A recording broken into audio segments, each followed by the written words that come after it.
that world heavyweight flow. Championship belt wrapped around my waist, yo. I got that Ric Flair figure foe. Slam you on the pavement, that's why they call me street pro. Create heat on beat pro. Like Jordan after the second time he three-peated. Folks, get ready, set, let's go. Fight toe to toe, release the flow created by this micro. Lights, camera, get low. Action packed, back to back. In fact, this monster will grow. Y'all better let him know. Man with the master plan, and you have no need to know. You came prepared, now get ready for the show. Introducing the Ballin' Bud 703 Boys Crew, Clubber D, Dirty Mojo, Shane Peach, and the Sports Professor. Welcome to Sunday Showdown. Yo, yo, yo, what up, friends? Ballin' Buds back at it again with another Sunday Showdown. I am the Sports Professor here with some of my 703 boys. Shane Peach, you went the wrong way on that one. You actually looked much better before. And one of us is coming off an amazing victory. You see him in the red and white, repping those 49ers. Clubber D, tell the people how you feel. Look here. Eagle fans, you text me. Some of y'all are cool, but the ones that text me during this game to talk shit, shut the hell up. Shut the hell up and take your medicine. This is your medicine. We lost so many people. We lost Kittle in this game. Blown Achilles, boom, look like Kevin Durant in the finals, and still won. Brock Purdy throws two awful interceptions and still won. I don't want to hear excuses. I hear my old line's terrible. My Lane Johnson didn't play. My offense coordinator sucks. Shut the hell up. Y'all had no reason losing this game. Y'all should have beat the brakes off of us. Okay? Should have beat. Vic Fangio has held Kyle Shanahan to like 12 points in the 4 times they played, and he's 1-3 against it. Well, now 2-4, 2-3. So, anyways, go Niners. That's it. Bang bang Niner gang. Bang, bang, Niner game is right. Canteen, thank you for tuning in. We appreciate you. But I don't know if he's going to let you jump on that bandwagon. We know how you do, Canteen. Get the hell out of here. No, we don't do that shit. No, we don't do grown men jump bandwagon. Stick with your team. No, we don't do that. He said Eagles ain't shit. I think Clubber D would agree. Damn right. All right. Yeah, shout out to everybody for tuning in. Thank you. Hit that like button whether watching now or on the replay. Helps out in the algorithm as well. Make sure you tap in with everybody here. That man ranting about the 49ers victory is Clubber D. You can find him at Clubber D. Dirty Mojo down there on Instagram at Dirty Mojo. Shout out, my brother. How are you feeling today? Feeling good. Hey, listen, man, I gotta make this comment. If you are a fan of football, aside from one game this fucking week, it has been fantastic to be a fan of football. All the games except the Indiana-Oregon game have been outstanding. I'm excited about the next game and the game that is going to be played tomorrow. Yes, let's go, baby. I love it. I love football. I love Wild Card Weekend. I love the semifinals of college football. Happy to be here with you guys to talk about it, too. And we had one hell of an amazing college football game as well. One was a blowout. We'll talk about that too. We'll talk about both of those, setting up a national championship that one of us, if he would have put in a thing or maybe wagered some money, would probably be winning this whole thing. Dirty Mojo predicting Miami to go all the way to the national championship. Great job, sir. Oh yeah, man. I'm ready to see it. I'm ready to see probably the best offense in the college football going against one of the best defenses in college football. It's going to come down to the wire, man. I think this is going to be one of the best national championship games we've seen in a long fucking time, man. Yes, sir. No, it definitely is. So let's go ahead and jump into it. Yeah, I saw. Peach, how you doing, buddy? By the way, I'm doing good. No, Omar got me. He got me. Omar got me. He saw it. Yeah, I saw it now. Yeah, thank you for that. Thank you for the heads up. I appreciate that. Yeah, when I look at the comments, most of the time I'm not. Anyway, doesn't matter. Let's go. No, moving on. All right, cool. Here we go. Speech. Yeah. Let's start it off. I didn't fall asleep today, Omar. I'm here. Why were you, Peach, Get not him. here last time? Get him. Fell asleep during the college thing. Woke up after the fact. My bad. Did you take at least another edible this time? No, it was just it was a nap, and I woke up. It was old man. It was old man nap. Okay, we're not young anymore. It was an old man. I was off for 2 weeks. I was back at work for the week. Yeah, no real excuse. It was bullshit, but it happens. Old man nap. But I will say, if you think Dion was fired up just now, you should have saw him before we went live. Yeah, I thought he had more booger sugar than Michael Irvin after the win. I would have got canceled. Boy. I would have got canceled. I would have got canceled. Hey, whoever texted him, you pissed him off. Oh yeah, I don't know what Eagles fan whoever was the last person to say something. I got 3. I would make y'all famous and say something to the 8 people listening more than you know in your life, but I'm not going to do that. I'm not going to say your name. Okay, I'm gonna look at your comments again when I think about that comment when I release it in the toilet later. Yeah. And Peach, you can find him on Twitter or X at PeachOmania. So there you go. And all as well, make sure that QR code up at the top will take you to all the Ball and Buds socials. You subscribe on YouTube at Ball and Buds, BALLANDBUDS. Time for some football. The first college football game we had, gentlemen, Miami Hurricanes 31, Ole Miss Rebels 27 in what was a thrilling game.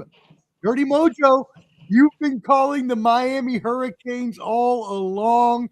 How did you feel about their victory? Look, I said it. I said that I felt as if an experienced, led quarterback team and Carson Beck would go out against the Rebels. The Rebels had a fantastic game. They played their ass off. I don't know what it is about the Ole Miss Rebels. They're like the Chicago Bears of college football. They only show up some reason in the fourth quarter like the Chicago Bears do. But Trinidad Chambliss, man, I don't know who's going to get this guy in the NFL, but this guy is a playmaker, and I think he could do the same thing he's doing in college football and the NFL, because I did see that they denied his request to have another year at college football, so he's going to have to go to the NFL draft. But what can you say about that Miami offense? They put points up on the board. They didn't do anything stupid. Their defense was out there playing, even though they couldn't really stop Ole Miss. It just came down to that last drive, man. But you know what? Going back and forth. What a fantastic game. I mean, I don't know how to explain it, man. Hey, you got to give a round of applause to Ole Miss. They went out fighting. They went out slugging without their coach. They're using an interim head coach. Nobody really believed that they could make it that far, man. They played a great game. I still got Miami going into this game. You know, I'm cheering for my boy out there. I actually spoke to him. I don't know if you guys saw it, but there was a part where Trinidad Chambliss was coming across on TV, and there was and my boy actually started to talk to him. And I tell you, my boy Brendan Burton, who plays for Miami, he's a very a Christian man. He's a very God-serving man. So I'm pretty sure he went over there to give him some kind words and say a prayer for him and everything like that. But I got a glimpse of him. Yeah, I got a glimpse of him on television, and I texted him.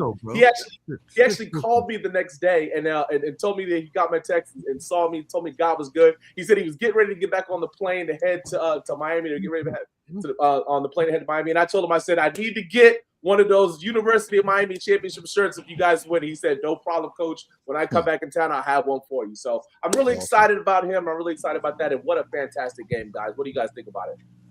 I mean, that's tremendous sportsmanship, at least. And we do like to see that after a hard-fought game. Obviously, on the field, feelings don't really matter. But after the game, you know, you still a brotherhood when you're playing in sports, and football is one of those especially. Now, you and Clubber D did bring up Malachi Tony as a key impact player in this game. Man. And boy, was he. Clubber D. You and Dirty Mojo forecasted this. What did you think? You can only contain him but for so long. In that game before, he was contained. He got loose. And that vaunted SEC defense didn't mean shit to an ACC player, okay? He did his damn thing. And it's funny you say that, because while the game was going on, I had to do what I haven't done in a while and ignore our chat, like literally put it on no updates at all, because Peach likes to do plays before everybody. My YouTube TV ain't that fast, okay? Yeah, she was like 2 minutes. I said, whoa, off. I don't want to hear this shit. I don't want to go on off at all. So when I don't reply, guys, in the chat, because I got unmuted, because I can't do that shit. But please talk away. It's just me. But anyways, I love it. I feel like this is what we need to see. Miami has everything going for them, being at home for this game, and you got the big bad, underrated. No one thought about Indiana coming in to play Miami for a national title, which is just unreal. Okay, if you thought this 20 years ago, 21 years, or 2001 when they were last there against Ohio State, Indiana was probably playing JV basketball. They was worried about their basketball team at the time. So the fact that this has happened and Mendoza is looking phenomenal, I cannot wait for this game. Yeah. Hey, it's a crazy thing too, Omar, that you mentioned that Malachi Tony's a freshman. He's not only a freshman, he's a reclassified freshman. What does that mean? That means he's actually younger. Senior year in high school. Yeah. He's supposed to be right now getting ready for fucking prom in a few weeks. Wow. This guy's fucking playing the way he's playing in college football. That's unfucking real, man. What a great player, man. Dude, that is amazing. Shout out to that. Salute to you, sir. Not even at your technically senior prom yet, and you're out here on the national stage in college football, running over some grown men who are going to be playing on Sundays next year. That being said, another person who may play on Sundays, I think he'll be an average backup going in. But Pete, one person that Dirty Mojo mentioned was Carson Beck, now 37-5 as a starter, had 286 yards in this game to lead Miami, as was mentioned, into, and we'll talk about the national championship later, but going to play another great quarterback in Fernando Mendoza, which the underlying storyline that is being buried there is Fernando Mendoza grew up 10 minutes from Hard Rock Stadium and where the Hurricanes are. So this is a home game for him. It's going to be great storylines. Peach, what did you think about this game?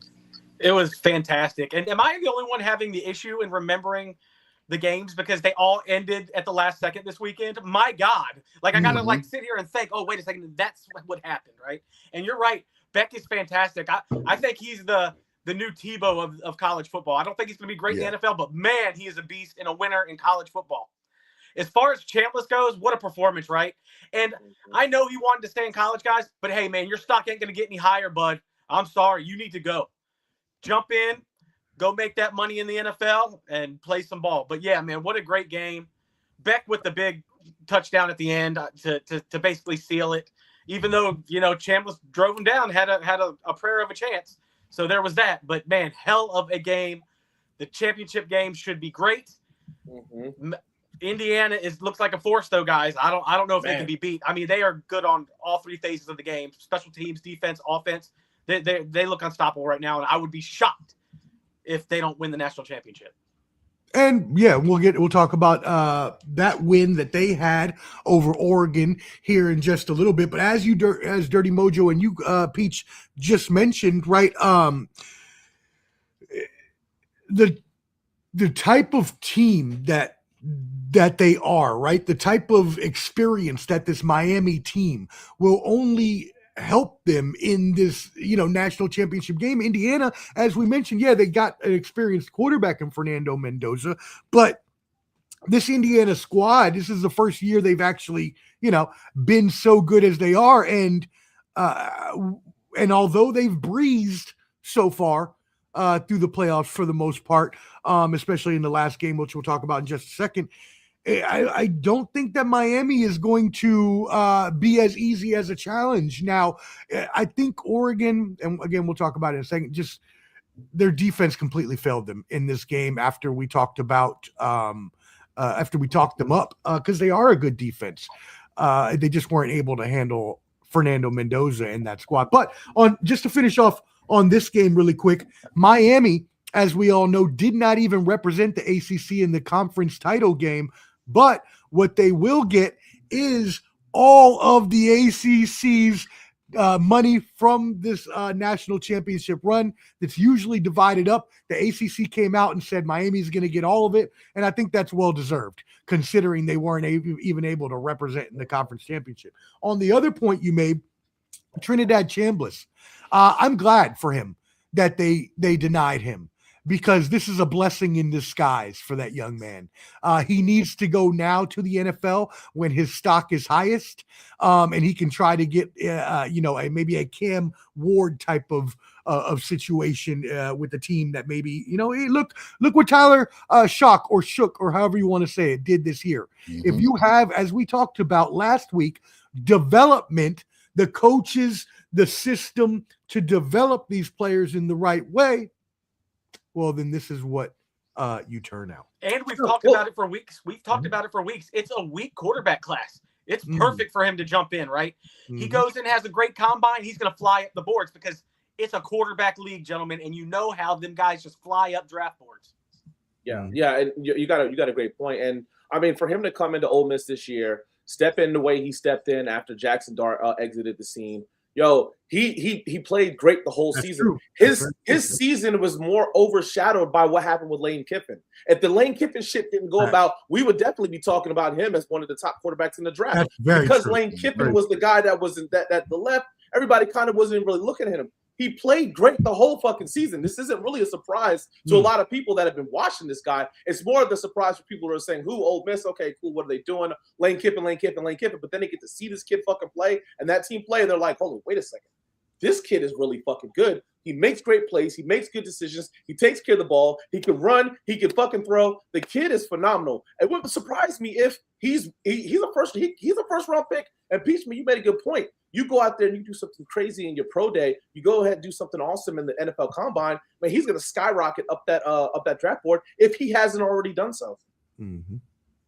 No, I mean, those are all facts that you're spitting. And as I mentioned, right, as Peach mentioned, but as I'm going to add on to, Peach mentioned the weak draft class. This is that type of, rise that he can have, especially if he has a decent combine, or at least a good, and a lot of people don't like to go to the combine. A lot of people pull out sometimes, but, I mean, those things it matters. It matters if just to show up, you know what I mean? Shout out to Mason Parker. Tuning in, says go Niners as well. Shout out. We appreciate you tuning in. All right, cool. Yeah, so let's move on to that next game that we did talk about, the destruction of the, we talked about Oregon being so good on both offense and defense, top 10 in yards on both offense and defense, but it was not to be this time around. Instead, Fernando Mendoza completely overwhelmed them. And it was actually, I mean, I was at the casino while this game was going on. So I'm trying to play some hands of blackjack, and there's a big screen TV on the wall or whatever. And every time I look up, it seemed like they had scored another 10 points or something. And I was like, what is happening right now? This is such a blowout. Peach, talk to us. What'd you think about this game? Like I said, that team is great on all three phases. And I know they're not, they haven't been there before, but they're playing with house money, and they know it. They know they're playing with house money. They fly over the ball, and they're just a great team. And Mendoza, gentlemen, is he one of the best interviews ever? I mean, it is so nerdy, but it's polished. It's polished and great. So, Omar, maybe it is a good pick for you guys. Maybe he will be something. I don't know. It's so intriguing. That's so funny that you say that, because when I was seeing this post-game interview, I thought, sounds like some corny-ass shit Tom Brady would say. That's exactly what I thought. I was like, but it's genuine, though. It's not fake. No, it doesn't seem fake, and that's the difference. It was all about my team, how my team did, how I could have done better for my team, and that's what you want to hear from your quarterback. You want them to take all the responsibility and defer all the credit, right? That's what we want from our star quarterbacks. Clubber D, what do you got on this one? Well, I said this last show, and I'll say it again. Well coached will always beat athletes. And Lamar is down there shaking his head. He knows what I mean, because he's a coach, and he coaches these young kids that go to the next level and the next level above that. And the fact that if you look at it, the average age of everybody on Indiana is like 22. Okay, they have nothing but like 2, 3, a few 4 stars. They're mostly people that are matured in college and in the sport. Yes. Oh, there we go. But that's one thing about Indiana and the great coaching that he's done. And look at his former program, how they're doing as well, JMU. Now, as far as his game, like Omar, I was down in a casino in Portsmouth with my man, heavy on the poppy, light on the yayo, poppy tune yayo, my man Josh from 86 Boxing. I was down there watching Jerry Forrest knock the fuck out of a dude in the first round, representing Ball and Buzz. I was down there. We were there. We were in the building. Pictures coming out soon. But anyways, every time I was looking at my phone, I was like, okay. And then when it was a little intermission, I saw the score. I was like, holy shit. The next day when I came back home, I watched the game on YouTube to see how bad it really was. And holy shit, Indiana's no joke, man.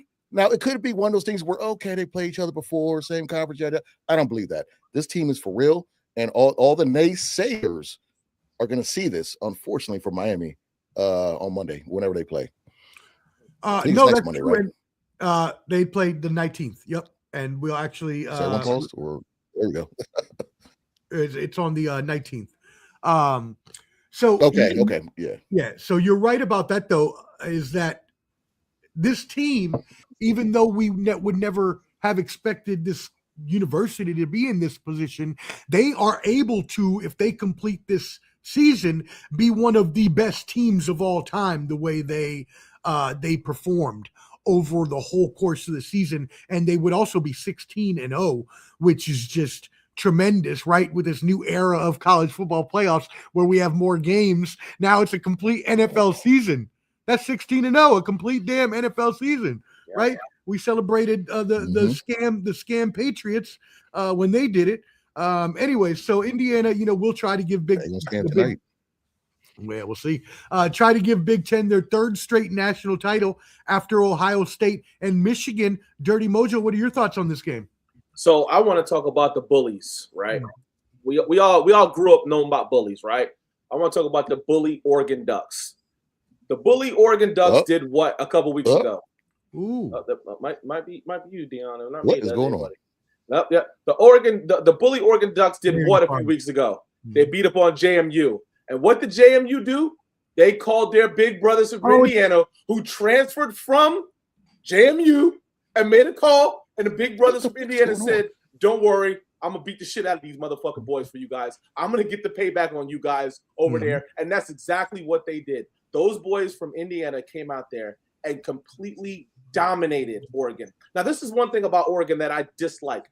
Every year, Oregon has these flashy, like you said, athletic teams that score a lot of points, and they bring out these flashy, cute uniforms, and then they get the shit beat out of them at the end of the season. It happens to them every single year. Stop going to Oregon because they got these cool uniforms, because you're not going to win a national championship playing in pretty-ass uniforms. You better go to an organization that's going to dominate, that's going to help you learn how to dominate so that you can go on and beat these other teams up. But you guys are absolutely right, Deion Peach.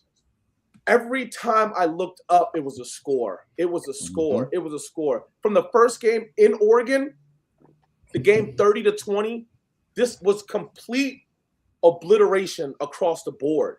I mean, a neutral field, Oregon had no clue what to do, how to stop them, how to do anything against these guys. They were completely outcoached. They were completely outplayed. And you're absolutely right. If you think about it, guys, every time in any sport, the one thing we always talk about is fundamentals.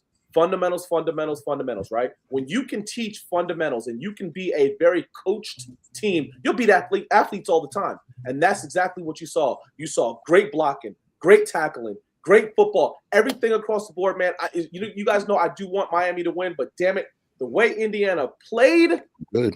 I'm not a betting man. I'm not betting on this fucking game. I'll tell you that right now. It's tough. It's tough, man. And I mean, the game was a sellout. It was mostly Indiana fans when you looked at that crowd. So, yeah, it was. Not the next time. Not the next one. Now, Clubber D, I'm not sure. I hear Lamar just fine. Peach, do you hear Lamar just fine? I hear everybody fine. Yeah, now. Yeah, now. That shit was glitched like a mug earlier. I did the whole time, though. No, I heard the whole time. He may have been on your end for the first time there, Clubber D. No, he stuttered. And I heard everything fine, but everyone blacked out and came back. Interesting. And yeah, it was like. All right. Well, shout out to Champ Ross for tuning in. Says Indiana football winning a national title. I never would have thought in my life. Tell me about it, brother. I think all of it. Yeah. That's everybody in this fucking room right now. I mean, yeah, unless you went to Indiana University, you really don't think they had a shot, as Clever D would say, only on PlayStation. So there you go. Any other final thoughts on this game, gentlemen? Man, shit, no. All right, cool. Well, we will see the national championship, and as was mentioned earlier, that is going to be on the 19th. We also have football, NFL divisional games, 17th and 18th. So right now, gentlemen, while we do have all of the people watching, what say you? Are we going to do a Saturday show to do predictions for the games, and then do a Sunday? I'm free. Whatever. I'm good. Yeah, I'm down. I'm down. Let's do it. 100%. Okay. So we are planning now, everybody, so you know now, and you can tune in next Saturday. We will do a before preview of all of the games, and then we'll come back Sunday at this same time, because remember, on the playoff weekends, they make them a little later in the day. So our Saturday preview, if I had to guess, the first game will be 3:30, so we can go on at like 2. And then if I had to guess, we'll probably be on at like 7:30, a little later. The Sunday, just like tonight, because they stagger that game late. So LJ has a basketball game, I think, at 3, so it might be tough for me. We can do one. Do it a little earlier. I'd be great with that. We could do one. We could do Friday. We could do Thursday. I don't care. Yeah. Let's do Friday night. Friday night is that a good night for everybody? Friday night. I'm sorry. I'm joking. I'm good with 1 o'clock on Saturday. How's 1 o'clock on Saturday? I could do 1 o'clock on Saturday. 1 o'clock Eastern Saturday, 7:30-ish Sunday evening. Cool. All right, perfect. And let's go ahead and that's up to y'all. Did you see the private chat that Clubber D had there? No. That is No. They can't see it. I saw it. That's something we could talk about. We already predicted the games tonight and tomorrow the other day, so technically we don't have to predict those again. So let's just go ahead and move it into the 3 games that we saw, and we'll get out of here. All right. Yeah. So let's go ahead and we'll run into it. The Los Angeles Rams over the Carolina Panthers.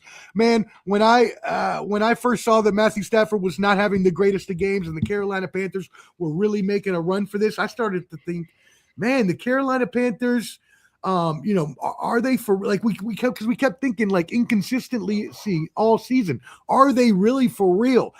Playing the good Los Angeles Rams team to a 34-31 wild card thriller.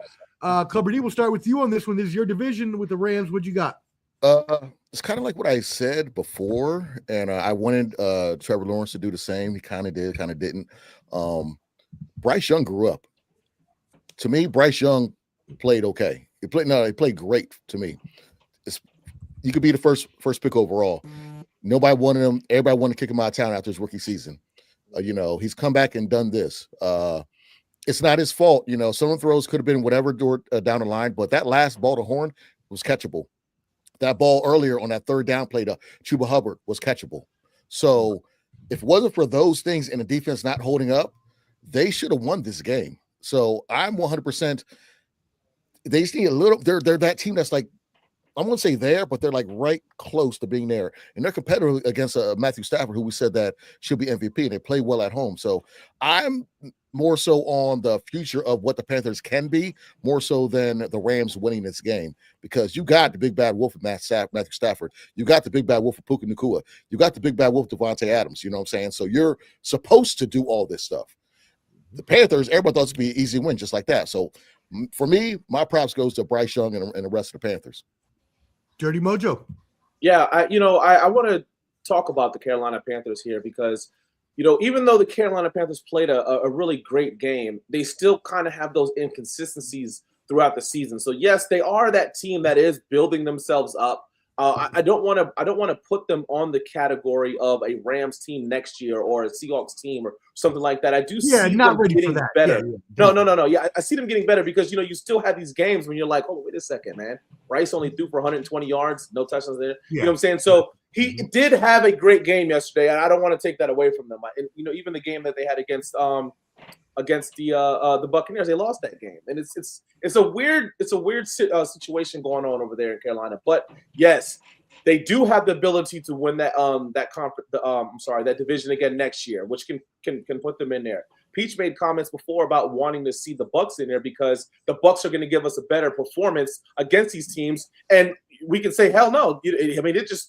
Basically changed everybody's mind here. I can say this though. The last quarter of the NFL has been a great quarter this year, this fucking year. I mean, from the Bears now being 7 wins, from Tampa Bay winning games and losing games in the last 2 minutes to this game, it's been a great year for the fourth quarter in the NFL. I do want to talk a little bit about the Rams also, man. The Rams are that team that I don't know. Are they taking teams a little light? Are they thinking that, we're the big bad Rams and we got a potential MVP player, so we should be doing this and a third? Because it's almost like not the same Rams team that played the Seahawks a few weeks ago. They just don't look very consistent. Just man. division, and I think also, you could say being on West Coast, but it was at 4:00, so you can't say it's the West Coast time. You can't. But it's just, I think it's a mix of their older team, Carolina's a little younger team, and these Stafford's 37, 38. Yep. He's getting close to that. He's not playing like it, but he's getting close to that age where sit your old ass down. Mm-hmm. And we all thought that they were going to go in there and just kind of like manhandle, and it started off that way. But the Carolina Panthers just actually played. They played like, listen, man, we might have a losing record. We are the NFC South champions. You are in our home stadium. We're not going to just roll over and let you guys spank our ass. We're going to come out here. We're going to play football, and that's the great thing about the parity of the NFL is that it doesn't matter what team you are. Once the playoff starts, everybody's record is 0-0. And anybody could beat anybody on any given Sunday. I know that's a cliche and that's one of those things, but I mean, you just seen this with the Carolina Panthers, and the Rams. They're going into a Bears team next week, right? They're going to be playing a Bears team. Don't go in there sleeping on these guys, man, thinking that they can do the same thing. Being a young Bears team, that Bears team will come out there and punch you in the mouth. But next thing you know, you'll be right at home, right here on the couch. But it won't be until the fourth quarter, Lamar. It won't be until the fourth quarter. You can say that again, Peach. You can say that again. And I saw an interesting juxtaposition here between and more similarities than anything between this game and the Buffalo Bills, Peach, because what I saw on the last drive was a Carolina team and a Jacksonville team that weren't necessarily where anybody thought they would be at this point, right? None of us really thought these teams were going to be playoff teams at the beginning of the year. So when I'm seeing the Rams, Matthew Stafford with the ball the last minute, when I'm seeing a Josh Allen with the ball with the Buffalo Bills, the only thing I can help to think is this experience, the weapons, the team that they have, they're going to score. Los Angeles Rams did. Parkinson with the touchdown. What did you think? I agree with what everybody is saying. I thought this was going to be a blowout. I mean, the Rams are supposed to be one of the best teams in the NFC, and they should definitely not lose to the Panthers. And then it looked like Lamar said, it started off. I mean, Puka Nacua with 3 catches and a touchdown. You're like, oh, here we go. But then no, man, that Carolina Panthers team fought. They fought hard. They made it a fun game to watch. And Lamar, you forgot the big point that you've been bringing up for weeks. They're a different team at home. And you were right the whole time, and I should have just thought about that before I thought it was going to be a blowout. They played a hell of a game, and hey, shout out to Bryce Young. He grew up, and now he's got the playoff experience. Yeah, and you know that is, man. That's the Bryce Young that played for a Nick Saban and the Alabama team, where you keep your composure. And there's been games when they were losing, and and he had to keep his composure to bring those teams down and win. And it showed, man. It really did. He was able to control the ball. He was able to make good plays. Unfortunately, he couldn't make those plays that can get them back in the field goal range to tie the game and potentially put it in overtime to potentially win the game. But I mean, hats off to those guys, and they're going to grow. They're going to get some guys in free agency. They're going to get some guys in the draft that could probably make that team a better team, and look for them to potentially win NFC South again next year. And another team like the Panthers and like the Bills, the Bears. No one would necessarily expect them to be this far along, but wow, down 21 to 3 at halftime. You pretty much thought this game was over with. I know I did. I was like, well, that's it. Packers are going to win this game. Holy crap, the Bears came back. Well, because think about it, Peach. First of all, Ben Johnson was making rookie mistakes in the first half, going for it every time on fourth down and missing. He's in Detroit. Completely. And so you're thinking at this point, well, maybe he's just in over his head, and maybe they just need another year of seasoning. But Peach, you seem to disagree. Talk to us. No, I agree, and I was saying it during the game, but I knew it wasn't over. And this is where Bears fans get on me. They're like, you probably don't watch my team. If you watch this program, you know I really do, because I've been telling the world that they don't play good through 3 quarters. And now the whole world saw it. This is the Bears all year long, man. If you leave them in the game, you're screwed. I don't know what it is. Caleb Williams in the 4th quarter is one of the best quarterbacks on the planet. And I don't know why he can't do it in the first three quarters. I don't know why, but he just comes alive. It's like, oh, it's game time. Let's go. Put on my helmet. I'm going to go out there. I'm going to bring us back. And he does. Now, the choking side of Matt LaFleur is what we need to talk about. Are they going to fire him now? And that's being talked about. I think it's crazy. It is. I think it's crazy too. I do too. He doesn't go out there and make kicks, right? That kicker screwed them yesterday. Three kicks. An extra point, 2 field goals. Oh, and think about it. If he makes that last field goal, even if the Bears score, they just need to get in field goal range to win the game. Which they would have already been there. They would have already been there to win the game. So there's that. Bears fans, come at me. You deserve this, man. You are the Washington Commanders this year. You are, and I think we'll talk about it later. The mighty Eagles losing. I think the dang Chicago Bears might go to the Super Bowl, gentlemen. I'm telling you. Whoa! That's a bold prediction there, my friend. We will see if that comes true. It's a hot take, Jake-like prediction there. I like it. Look, Caleb Williams, like you said, just making clutch throws. Another one here to Maryland Terrapin DJ Moore. Salute, brother. Dirty Mojo, what were your thoughts on this game? Look, that 4th and 8th throw to Rome Odunze was, running to his left, off his back leg, throw that. That was the game winner right there. That right there, man, that's such a clutch pass. They said that he had been doing that when he was at USC, man. That was an amazing throw. My thing is this is a stat that I want to give you guys, man, because you guys just talked about it. I think I said last week about Matt LaFleur and talks about him getting fired, right? Like, no way. I remember I said if he's one and done, there's a good chance that his ass is out of there. This is the second time, guys, that Matt LaFleur has been on a 21-3 halftime. You want to know when the other time he was on 21-3? When he was the offensive quarterback coach for the Atlanta Falcons in the Super Bowl, which they were up 28-3. They were up 21-3 at halftime, went up 28-3 and lose that game, right? And guess who's back in Atlanta? Matt Ryan. Wouldn't that be crazy if they fired him and Matt LaFleur becomes the new coach? That's right. Well, just caveat that for the Green Bay for the Atlanta Falcons. The reason why they were talking about on the radio up here on Friday that the Commanders were going to get Blau was because God, what's his name? Coach of the Commanders. I'm tripping. Quinn let LaFleur go when Shanahan left. You know what I'm saying? And he felt like he didn't give an upstart a chance. That's why they're saying the Commanders got Blau instead of letting him go, maybe be a coach later on and let that happen. So a lot of that, they were talking about that prior to the Blau hire on Friday on the radio up here. Dion, that's a great point. And I don't want to talk about my team because my team's out of it. I don't want to talk about the Green Bay Packers and Chicago Bears, but that's what the Falcons wanted. We wanted them to promote Matt LaFleur to offensive coordinator because he could have kept that Shanahan-style offense in Atlanta when we still had those guys there. They let him go. He ends up going to Green Bay, become the head coach, and you saw what he did. That was in 2017. He's been a great leader for them since 2017. So, but you can't really put that on the floor, man. They made great plays. They did everything. Their kicker missed 2 field goals and an extra point. That's 7 points, man. That's 7 points. You made a great point, Peach. Had he made that 1 field goal, they're in field goal range to kick the ball to win the game. You can't really put that on Matt LaFleur. The game was called great, but Peach has been saying this all year long. The second half of the Bears is unreal. To be down 21-3 and score 28 points in the second half. We said it about the Bears have never had a 4,000-yard passer. What did I say? I said, damn, they were 50 yards away. Pete says, if he played fucking good in the first half, he would have broke that record for the Chicago Bears, but he never did. You're watching this game and you're saying, what are the Bears doing? They came out that second half. They were a completely, totally different team. It's almost like they went into the phone booth and just took the shirt off, and now they're Superman. It was so awesome to watch them play. I mean, he was making fantastic throws. That the running game, the defense was flying all over the place, creating potential turnovers. They didn't get them, but you saw they were creating those turnovers. And I think I made it in our comment. I said, watch the Bears get a turnover this last drive for Green Bay Packers. It almost was an interception in the end zone, but the kid dropped it again too.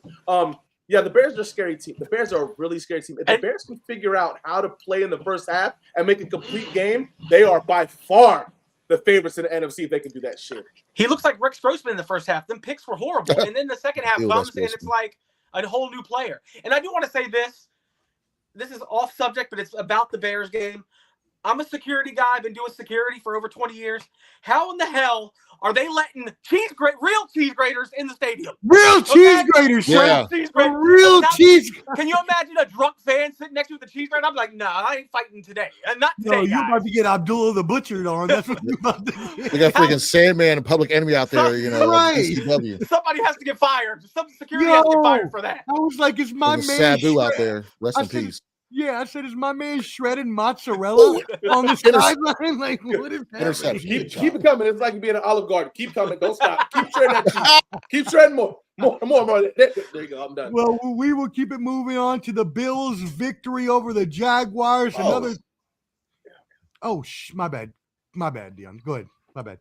Well, big interception by the Chargers just now. They're like on the 9-yard line about to score now. Good interception. I'm gonna keep this short and sweet.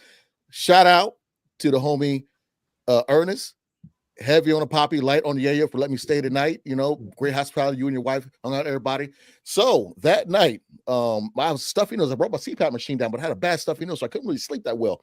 Got in the car, drove up at 7 o'clock in the morning, was home before 10 o'clock. Great timing. Nice. With that being said, at this age, you need rest. You need to chill. I was up watching football like it was nothing. The first half, oh yeah, it's ass whooping.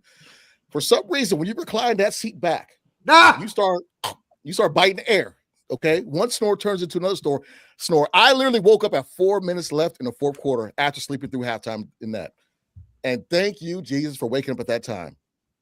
I put it like this: when it gets to the fourth quarter, like Peach had mentioned, and Lamar, like everyone's mentioned, that is a completely different animal. Might as well do this, everybody. Sleep until the fourth quarter. We can watch the first half like I did, but sleep from halftime to about midway through the fourth quarter, and you'll get one hell of a game. That is. But don't miss the podcast. Don't miss an entire podcast like me, though. You gotta.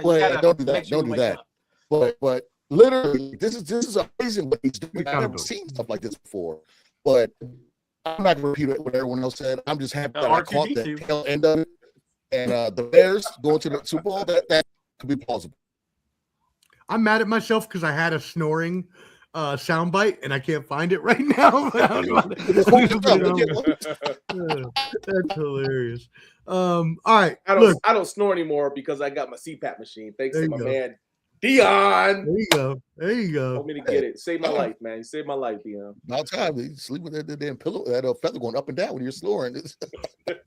The blanket rolling down to my feet, coming back, rolling down to my toes, and coming back. Yeah, that's a bad muffler outside. They're like, what was that? Who's calling hogs? Who was calling hogs? The Buffalo Bills had been 0-5 on the road under McDermott in the playoffs, and actually, Josh Allen led them to their first road playoff victory in more than 3 decades. Mm-hmm. That's how long it's been since they won on the road.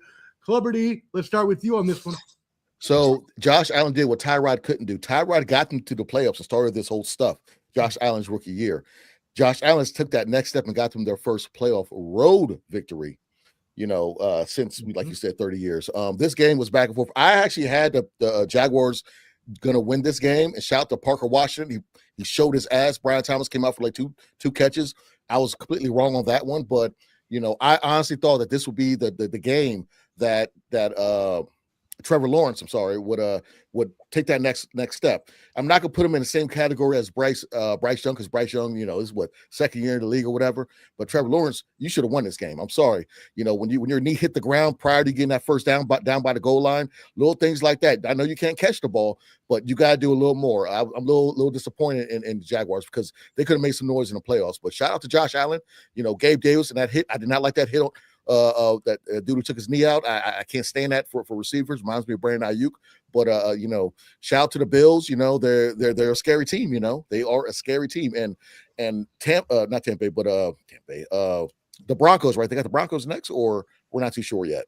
No, they're not sure yet. They got to wait till all the games fill up. If they get the Broncos will be on notice. That's two. That'd be a very good game. And you mentioned the Carolina Panthers. Look, I don't think they're like you said, they're not same as Bryce Young. I don't think the team is either. I think Jacksonville is a little better of a team. I was talking more to quarterbacks. No, I know. I'm agreeing with you. I'm agreeing with you. Yeah. What I'm doing is I'm correlating your quarterback argument to their overall team. Gotcha. I agree. I think Jacksonville is actually kind of like the Bears, kind of on the way up to that next level sort of thing. Dirty Mojo, what you got? Good comparison. Look, the outcome of this game came down to two things. It came down to the turnover battle, which was won by Buffalo, and it came down to Jacksonville missing a field goal. That's what this game came down to. And if you look at the stats across the board, the game was an even-ass game.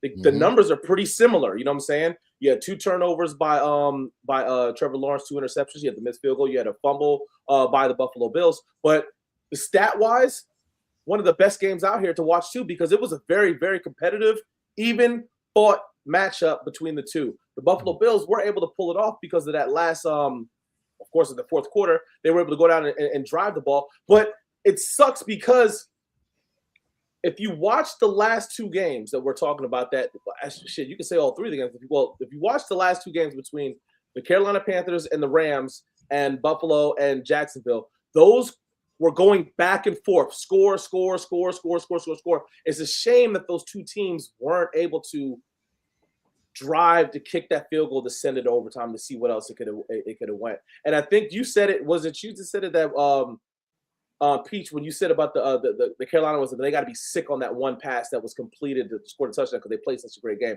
But if you look at this was Josh Allen putting this team on his back, saying, "We're down 24-20. I'm gonna bring us back, and we're gonna win this fucking game." And he put them on his back. That 9-yard quarterback push to the 1-yard line, he was not gonna go down no matter what. Matt Leinart, USC all over again. Man, yes, Notre Dame. You know what, Dirty Mojo? I'm so happy you said that because I'm watching the game and I don't know if anybody else noticed it, but I noticed the slip up by Al Michaels. He didn't call it the tush push; he called it a push tush. Yeah. And so when I heard this, the connotation in my mind with a tush push is someone's getting behind and pushing you by the ass. But the other connotation to me was like the jail kind of you getting your shit pushed in kind of thing. And so when he said that, I was like, that did not sound right for some strange reason. Next thing I know, Josh Allen goes for 10 yards, like you said, on the tush push. Man. And I said to myself in my brain, I was like, damn, maybe it was really a push to tush. It was. To me, it was Matt Leinart USC against Notre Dame. That's literally what I thought it was. My personal opinion. And to be honest, man, and when it comes to experience, and we talk about this a lot, at some point the way the game was going both ways, right? Jacksonville should have just let him score. Now you get the ball back with a little bit more time, and you don't have to press it so hard. And it could have been just like a methodical, we can go down and score. But you had to call the timeout at that point, right? You waste the timeout. Now, when they do get the ball back, they got the ball back with a minute to go. Imagine you just let him kind of go in there and score, right? Imagine you just let him go in there and score. You're getting the ball with 2 minutes. Now you can really call your plays. You can really do what you need to do to score, to get in the scoring position to tie it up. But that's something we'll never know. But it's all about experience from the players on the field to even the coaches saying, hey, listen, guys, let his ass get in there and score. We'll get the ball back. We'll only be down by 3. We can try to win this. But I mean, hats off to Jacksonville. They finished the season tremendously, and I'm looking forward to them being the top of that division again next year, along with Houston Texans, who play tomorrow. So let's just see how these guys go out. They get some pieces coming back in there. They'll get their boy coming back. So, hey, look, man, hats off to these guys. Tough loss for those guys, though, man. But Buffalo Bills heading on. I'd like to see Buffalo Bills move a little further without having Patrick Mahomes and Lamar Jackson. I'd like to see Josh Allen maybe see what he can do and Joe Burrow. Make them Super Bowl. Yeah. And Joe Burrow's out of there, too, yeah. And Peach, he's right about one thing. The Jaguars, with a little bit of development, some key pickups, and a good draft, can be right there at the top of the AFC next year. What did you think about this game? It was another great game, like all of them this weekend. Oh. And you're right, Lamar. Josh Allen picked them up on their back and took them on to the promised land to the next round. But something that nobody's mentioned, I think he saved Sean McDermott's job, guys. If they lose today, bye-bye, son. You got to go. And he still might have to go if he doesn't move to at least the AFC Championship. But we'll talk about that later down the line. It was so disappointing, Jacksonville getting the ball back, and the pick happened so quickly, right? He threw the pick. So, they barely just came back to commercial. I don't even think the announcers had time to say anything, and it was already turned over, game over. And like you said, they had to rush Lamar because they had to waste that time out. And the worst part is, gentlemen, they have a kicker that can kick from 68. Yeah. I've seen him make it. They only had to go 30 yards. They didn't have to go far, right? So that's the disappointing part about it. But I'm happy for Josh Allen because this has to be his year. I've said it all year long. If they don't win the Super Bowl this year, he might not ever win it with this coaching staff. So let's see what happens down the road. Okay, let's see what happens. The last game that we're going to talk about, Clubber D, you had a rant earlier. I'm not sure. I am sure that you have more. What did you think any more on this game? So I was listening to Larry Krug, and he's one of the guys that follows the Niners. And before I get to that, I sent Lamar. I mentioned it in this show a couple of weeks ago, and I sent it to Lamar about how Chase Sr. had broke the story about the 49ers practicing next to some type of electrical power plant or something like that. And I don't know the name, but the meters is 4 times or 5 times what they should be. And enough of that, exposure can cause soft tissue injuries. Radiation exposure. It's literally, the guy had the meter said this is a Monday on a non-peak hour, and it's supposed to be -8, and it was +8. So, when there's smoke, there's fire. I'm not a big conspiracy person. When the Chernobyl is happening here, that's literally Chernobyl stuff or some tinfoil Lamar, stuff. you saw it, right? I sent it to you. I saw the video. 100%. It makes sense. All the injuries and stuff. You got Kittle just now popping out Achilles like Kevin Durant. So, with this game, Larry Krug had mentioned that the Niners should defer, give Philly the ball first. I'm sorry, they should get the ball first, and try to set the tone of the game. And that's exactly what they did, because you got to remember the Philly home fans are very fickle. Okay. They literally egged the offensive coordinator's house this year. I see why, but it's the same guy who got you a Super Bowl. Shut the hell up. People love to get to that level. So we had to set the tone. And the fact that they got a big play by Robinson from Purdy to Robinson, and then they scored on their first drive. Philly obviously scored again, but they already set the tone. So with doing that, I feel like if the defense could just keep them at bay, they will implode. And it was like watching a slow moving car crash. You ever see an old person fall slowly and try to cover themselves, but they can't do it in time? When you slip on ice, it was one of those, because their offense, I don't understand what they were doing in the second half of the game. I don't get it. You have Saquon Barkley. We can't sack anybody. Who was running very well. We can't sack anybody. So run, Hurts, run. You know what I'm saying? Do things do easy stuff. Eat up yards. But they're just doing. AJ Brown's gone this year. He is going to leave. He's 100%. So you just have to. I got you, Lamar. All I'm going to do is say this. The Niners did what they were supposed to do, and Philly did what they were supposed to do, what we wanted them to do, and that's implode from within. And when you got your receiver and your coach chirping like that, even though, they do it all year, they're competitors. No, that's not good. Okay? So hats off to the Niners. We've lost just about everybody, and we're still winning. So all the haters, I'll see you in July for Nathan's, because that's where you belong, in Jersey, in that eating contest. And look, as you mentioned, it's going to be tough for the 49ers with all the injuries that have had. Now you've got George Kittle, as you mentioned. Now you got to go play your rival next week, the Seahawks. You switched wins. You won the season opener 17-13. They won 13-3. How are you feeling about that early matchup? We'll predict it later, but how are you feeling about that? Like every other matchup, it is what it is. We're lucky to be here. I keep saying that. But until you root for a team that has injuries like this and they still win, you're going to feel like that. So it is what it is. I feel like Sam Darnold is the pressure's on Sam Darnold. It's not on us. I feel like we don't have the pressure. In 2023, when we were one of the best offenses and Brock Purdy was third in MVP voting and things like that, we had the pressure. We should have won that Super Bowl. But now I feel with all these injuries, we shouldn't even have a winning record right now. Okay, so we're on house money. House money, Dirty Mojo. Get us out of here when we'll get Peach after that, and we'll go. Yeah, I mean, Dion's absolutely right, man. I was watching this Philadelphia Eagles offense, and I had made the comment last week. I said I wasn't too worried about the 49ers' pressure on Jalen Hurts because they don't throw the ball very well anyways. But I did say with Jalen Hurts being able to pull the ball and run, that's going to be the problem because there's going to be no pressure. You sit back and you just run. And the 2 times that he did it, there were 2 penalties that brought it back. That were long runs, brought it back, right? I'm sitting here, I'm watching this team, and I'm like, Brown dropped 3 balls, hit him in his hands. Like it just looked like I'm like, what are they calling? Then Nick Sirianni was yelling at him on the sideline. Yeah. That ball. Then they would have a great play, and then it would be like 2 shitty runs in a row. Like what was going on with it? It just was such a bad offensive second half that I'm looking at it. I'm like, yeah, this. But we talked about the Eagles all year about how their offense isn't good. We was like, their offense is ass. We said that their defense is the defense that keeps them in it, but they can't generate anything. Their defense gave up 24 points. They lose this 23 points. They lose this game today, right?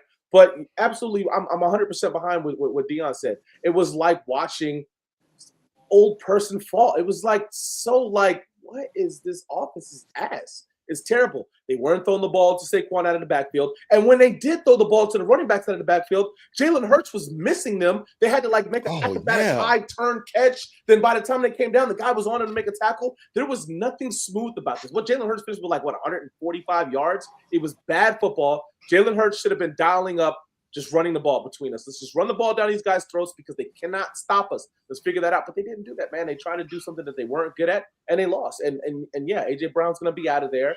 That Philadelphia fan base is going to want Sirianni's ass out of there. What offensive coordinator? They're going to be like, man, it's imploding him from within. And hey, man, at least they got a ring last year. But you know what? Guess where they're at, Dion? They don't care. Come on over. Come on over. And that's exactly right. What you said is that the Eagles fans have been lamenting Kevin Patullo as the offensive coordinator's name all year long. Yeah, exactly. Who the dude is that? And they've been making fun of him. Various synonyms, various uses of his name in different ways. So they definitely don't like him there. But their offense has been maligned for a reason because it's been inconsistent. Saquon Barkley didn't have the year he had last year. Yeah, A.J. Brown has been off kilter with both coach and quarterback at times over the past 2 years. So maybe we do need to see some changes. Peach, what did you think? Get us out of here. Let's go. I think my perfect fan scenario happened today, gentlemen. What did I tell you? What did I tell you a few weeks ago? Week 18, Eagles letting us win. Yeah. You could have had the 2 seed and played Green Bay, you idiots. Idiots. Facts. And you stole my 5th pick, and now you're in Cancun, motherfucker. Yep. You're in Cancun now. So take that. Yes. No, but that's completely right. Like, you underestimated the 49ers. They said the 49ers have so many injuries, we'd rather lose and try to play them. That's what you fucking get. The football gods have come down, and the NFL gods said, eat that shit, motherfucker. Yeah, exactly.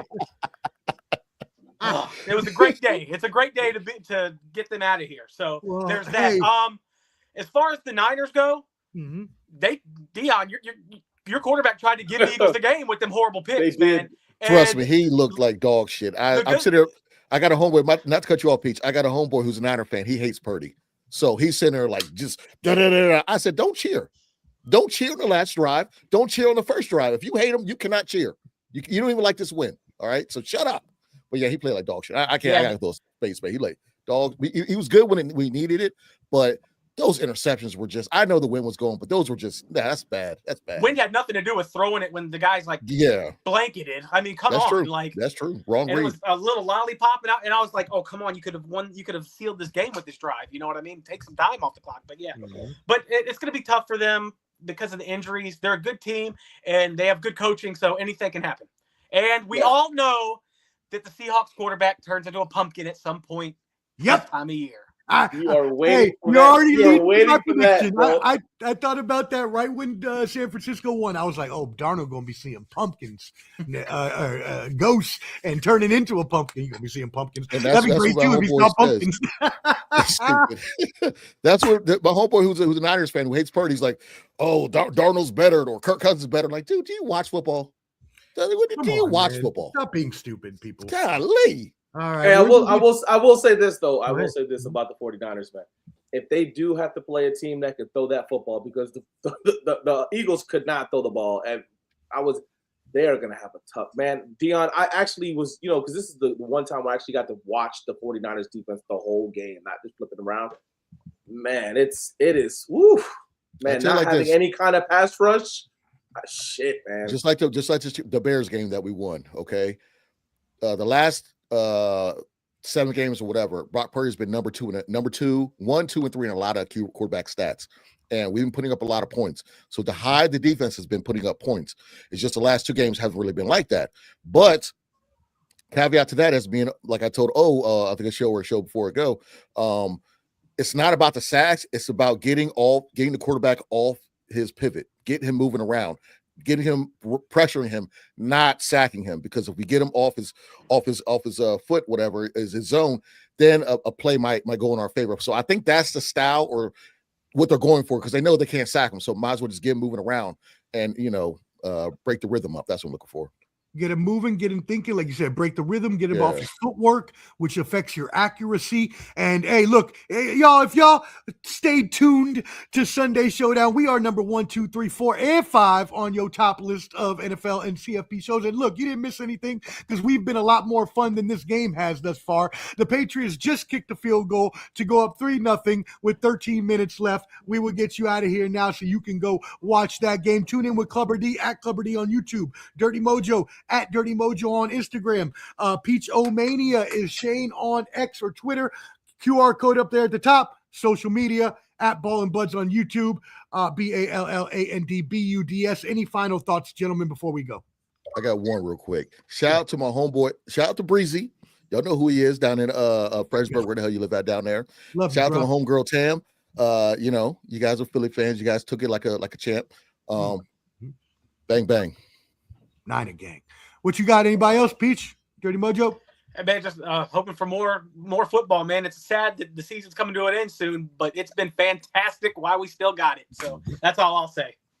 Yeah, another great year, another great wild card weekend. I hope this just Chargers Patriots game somewhat of the same with what's been going on all fucking day, all yesterday, and then tomorrow's game between the Steelers and the Texans. I hope it's another one too, man. I'm looking forward to these next 2 games. Like I'm like, hurry up, come on, let's get out of here. So I can go watch the game, man, inside the house. So man, man.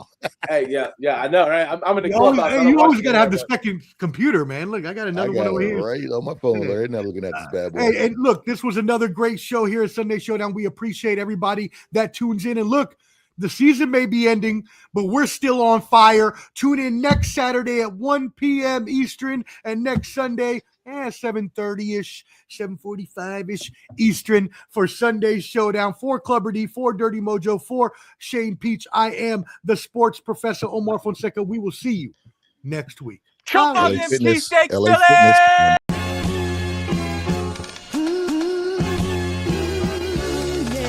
It's that world heavyweight flow.